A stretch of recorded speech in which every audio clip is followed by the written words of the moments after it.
Good afternoon. Welcome to Business This Week on ITV. I am Blessing AG. Today on the show, we would start by looking at emerging economic issues. One of them is what has been trending for a while now, and that is Nigeria's debt profile and some of the agreements with which these loans come. Talking specifically about the Chinese loan, we'll look at that. And there's a development in Anambra State where the government is offering tax refund. Is it possible for us to have that widespread across the nation? How feasible would it be? And then we would proceed to look at corporate governance. Now, what happens when a company or an organization has good corporate governance? What could be the downside of it? Now, is there something bad that could happen when the corporate governance of a firm isn't good? These are some of the issues we would dissect here today on the show. First, we will bring you business roundup. Don't forget that is the very first segment of the show. Please stay tuned.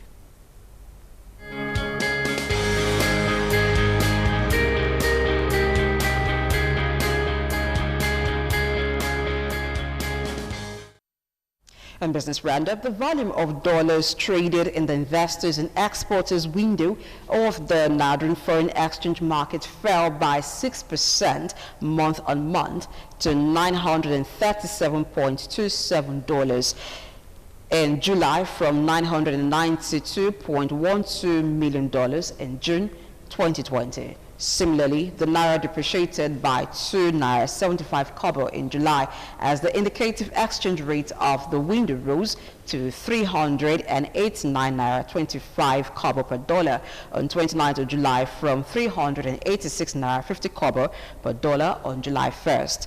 Recall that turnover in investors and exporters window fell by 22% year on year to $22.99 billion in the first half of the year from $29.32 billion in the first half of 2019.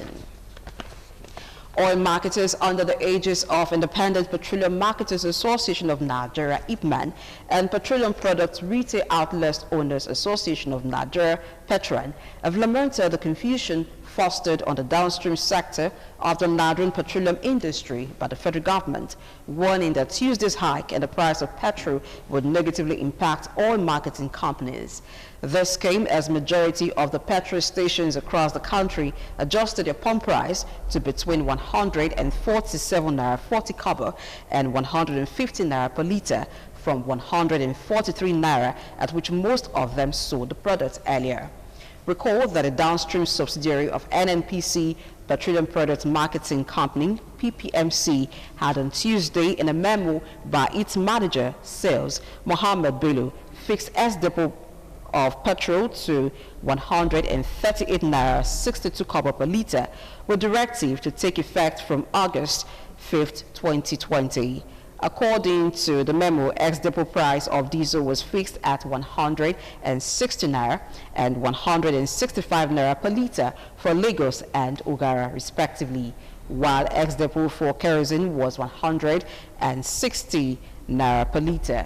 National President of Petron, Dr. Billy Gillis-Harry, advised the government and its agencies to desist from arbitrarily fixing the price of premium multi-spirit PMS, also known as petrol, and engage all stakeholders before arriving at prices.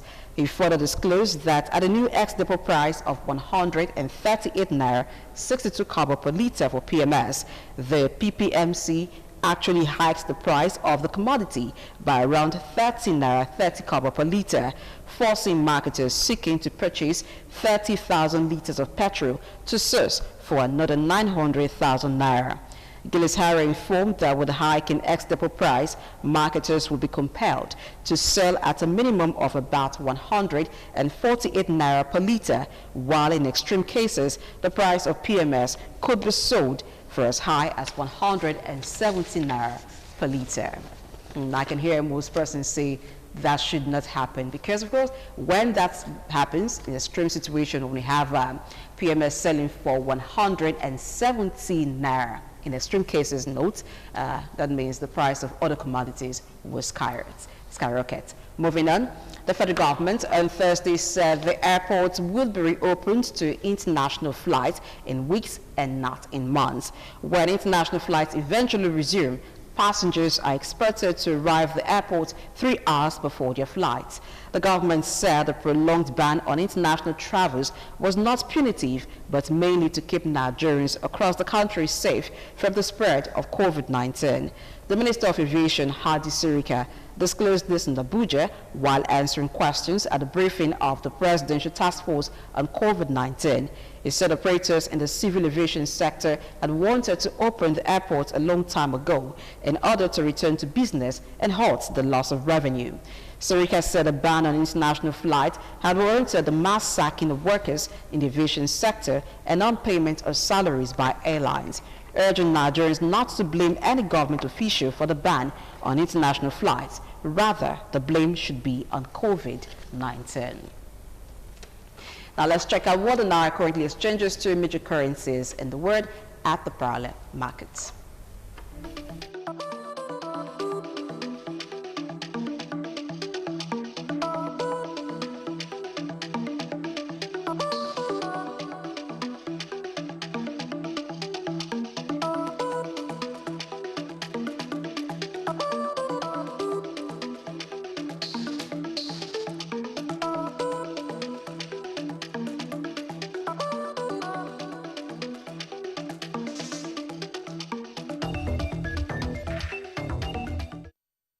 Parallel market report concludes business roundup. We'll take a break and then we will return with Talking Business.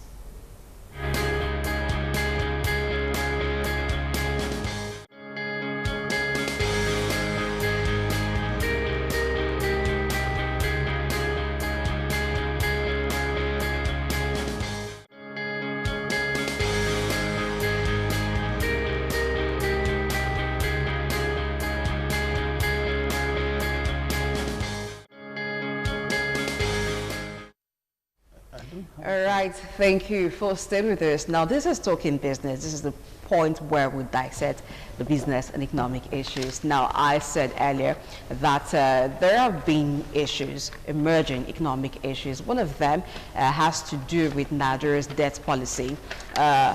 Some days ago, a lot of issues came up from the Chinese loan that Ministry of Transportation got.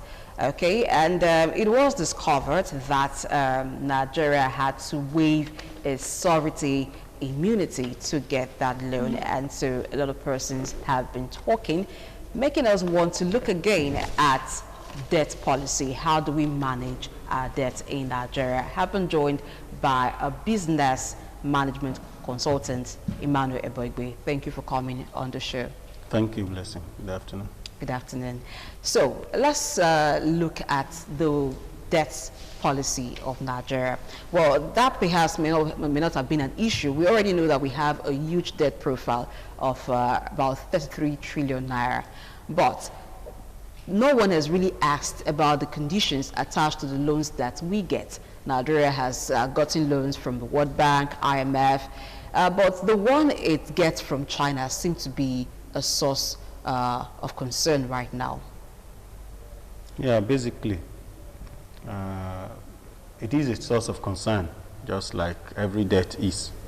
The recent issues are about the sovereignty of the country being waived. But I think it's an issue that it's been looked at more critical level in the Ministry of Finance, okay, and in Presidency. Basically, I think it has to do with the country's commercial activity, basically, instead of being looked at as political or independence issue. Okay. Now, but when people were analyzing, or from some quarters when that issue came on board and was being analyzed, now from some quarters it was said that it happened because of poor negotiation. Do you agree that because we couldn't negotiate the terms of the loan better, that's why Nigeria agreed to waive its sovereignty immunity?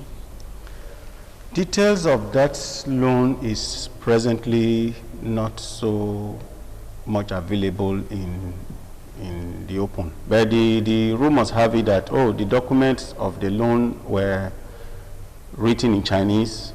We needed to understand it properly. That's the last we heard of it. But I also think too that correct interpretation of the deal sheet of the loan would have been read and properly understood. I think it is the specific issues that will need to be looked at more properly. And so, question of whether it wasn't properly done, I do not think that is something to be looked at until we know what the details of the loan provisions are.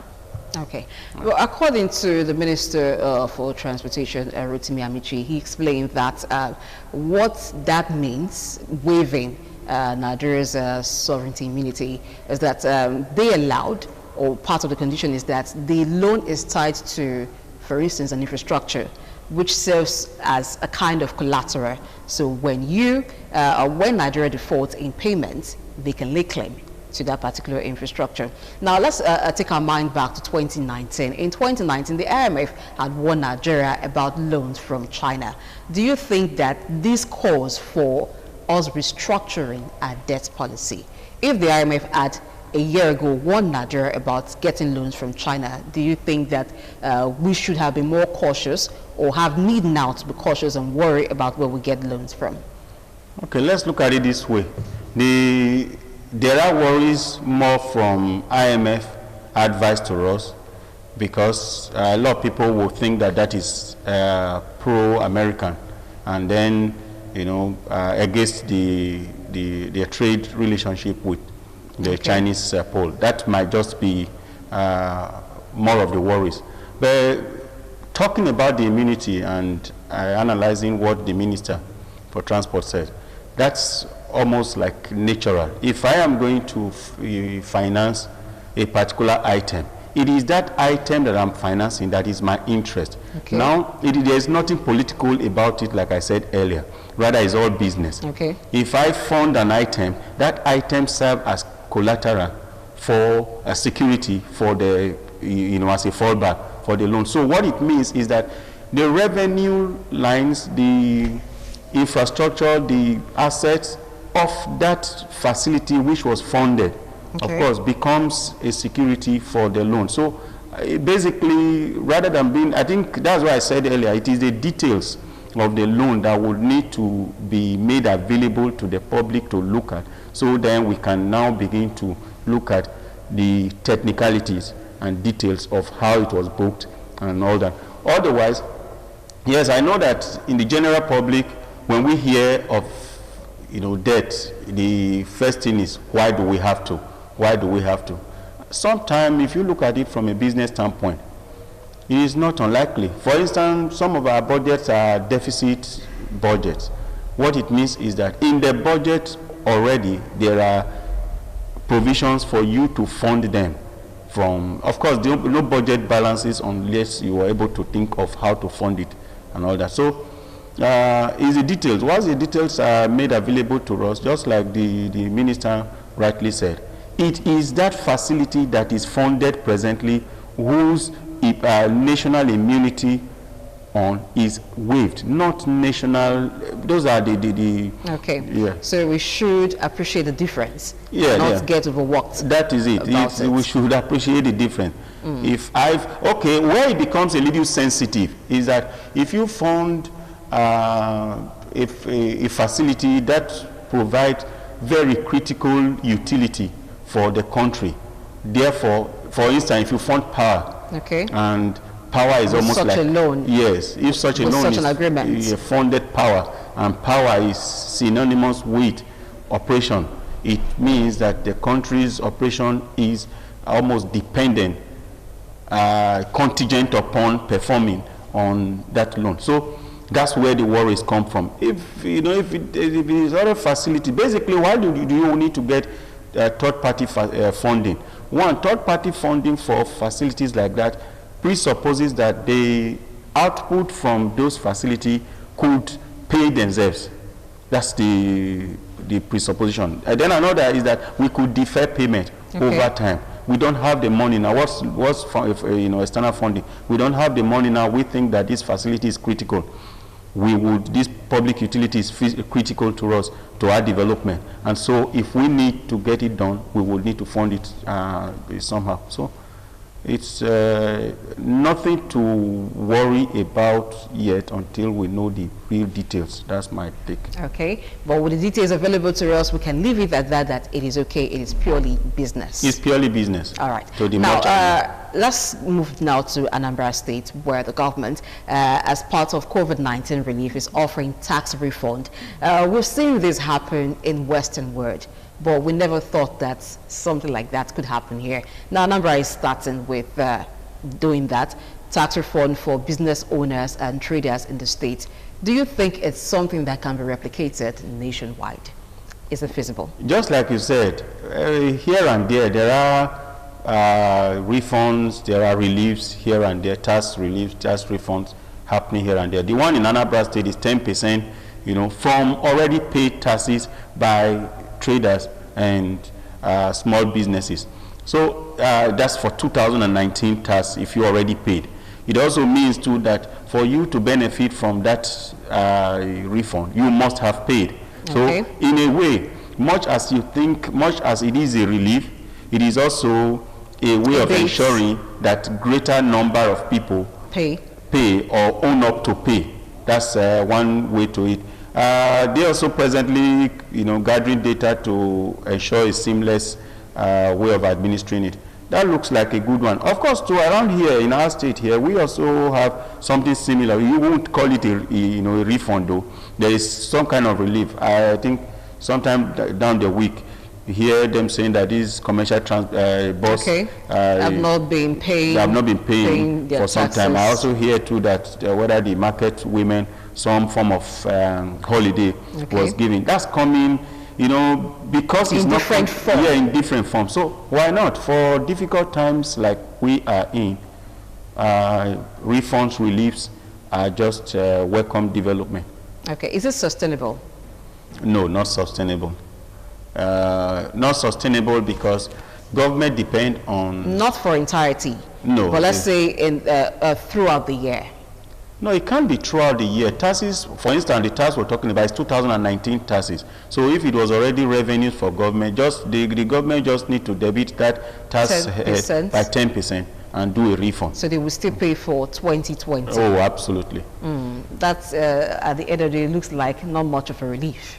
Well, in the immediate, it is. Of course, we don't expect that these, drop in business will continue. But for this year, why not? Liquidity is an issue. So any relief now is a welcome one. Okay. All right, we'll take a break on Talking Business. When we return, we will dive into corporate governance. Stay with us.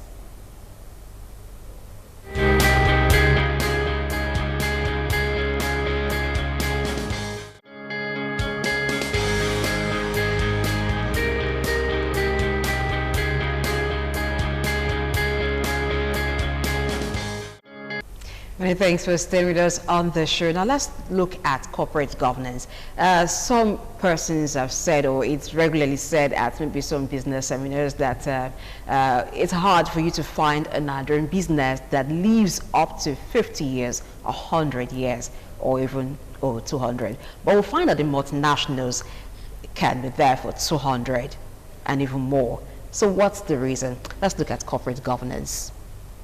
How does corporate governance affect the productivity, the longevity of a business?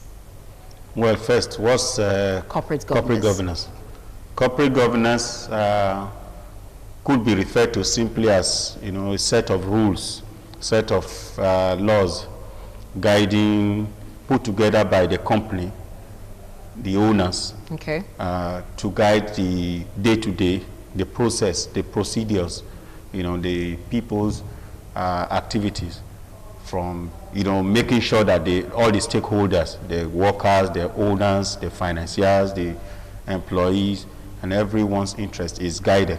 Basically, the length and longevity of the corporate entity can be better sustained by the corporate governance put in place, whether for the big corporates, the publicly quoted, or for small companies. So it's one and same thing. Okay, now you just mentioned that for whether for big business or small companies, is it possible to have corporate governance in a small business? Absolutely. Absolutely. We can have corporate governance in small companies. I know that not many businesses here in this part of the world, that is in Nigeria, it's made to live longer than the owner. You say what is lacking? One corporate governance policy, for instance, which is called succession practice, is what is lacking. If we use the traditional way we have family inheritance. If we use that, you would agree with me that our companies would have been able to live as long as our family ethics, cultures live. So that just was in some countries like India and all that, Israel, where they believe that family pass on inheritance to younger generation. Why not? One-man business can live for 20 years, 30 years, 40 years, 50 years. With the right structure and policies. With the right structure and succession practice in place. Now, this is COVID-19 era. It's affecting business in various ways. Will it in any way affect corporate governance? Absolutely. Like I said just now, it's a system of rules that is guiding all the stakeholders. Employees are stakeholders, for instance, if you take just one aspect of. In this era of COVID-19, you agree with me that businesses have been adversely affected, it's shrinking in, and for businesses to be able to survive, they may be constrained to take some steps against their normal practice. For instance, we hear recently that there is an aviation company that's laying off over 100 staff. Yes, they may not normally want to do that, but it is not unlikely that they may have had to consult with stakeholders, board members, adjusted their normal corporate governance to see that they do that. So too goes a number of other things that happens within the company resulting from the impact of COVID-19. Now, looking at Nigeria, are there things in our environment that impedes the effective running of corporate governance? First and foremost, our practices as individuals need to believe in the future. That's long future. Corporate governance in its first instance believes in integrity, believes in the long future than in the near future. They do things that will outlive their owners, that is sitting in management or sitting in ownership, sitting in funding, sitting in as stakeholders, whether as customer. So first and foremost, our practices should be such that we believe in the future. Somebody was asking, there is an American dream that believes in 100 years time, 200 years time. Where is the Nigerian dream? So if we do have that, believe that there is 100 years to come for this business, why not? Those practices, we need to change them. Those belief systems, we need to change them. If we change those belief systems, why not? Businesses in our country can stay as long. So there are some things around us in our belief system that we need to change. Practice, maybe for instance, culture that determines who the business is passed on to. Yes. Now, let's look at the downside of corporate governance. It seems like you need to involve a lot more people than the basic runners of the business. Would that not increase your cost, your overhead? No, it will not. The corporate governance believe that everyone that is related to the business is important, including the workers, the owners, the financiers, the customer, the suppliers. Everybody is important. So it will not increase your cost of running. It will only make your running be much more purposeful and principled guide. Yeah. What about in terms of decision making? Would that not lead to bureaucracy, where, for instance, a decision has to be made immediately, but you need to consult, people up to, you have to go down the ladder, or go up the ladder rather, to consult everyone that needs to make an input in a decision, unlike when it's just maybe you or a few persons making decisions? No, the corporate governance require, for instance, that there are code of operations. Okay. There are manuals of operation. Okay. If that manual is available, there might be a flat management. Okay. There might be horizontal management. There might be bigger management, depending on the size of the organization. It might just be 3 members of the board and their management. Okay. If they take, it's a phone call away. Okay. And if they are taking a decision, they take a decision in line with the principles that is already on ground. Okay. So it will not take time. Now, so round up quickly, let's look at the models of corporate organization. Is there a general model, or every organization has to design theirs typically to suit them? Okay, organizations will need to define the ones that will suit them. But basically, for us in Nigeria, for instance, we are presently using the Anglo-American model. Okay. There is the German model, there is the Indian model. So basically what companies will sit down to do in line with the company allied matters, you would need to sit down and design the one that suits you the most. Okay, thank you very much, Emmanuel Bogie, for coming on the show. He is a business management consultant, and we've been dealing with corporate governance. First, we began with emerging economic issues, and that's it on the show today. You must know that for your business to be successful, 2 heads are better than 1, and so you should think about corporate governance. Come on, when everybody with the right policies put in their own head into that, trust me, that business will succeed. So look ahead, look into the future. That's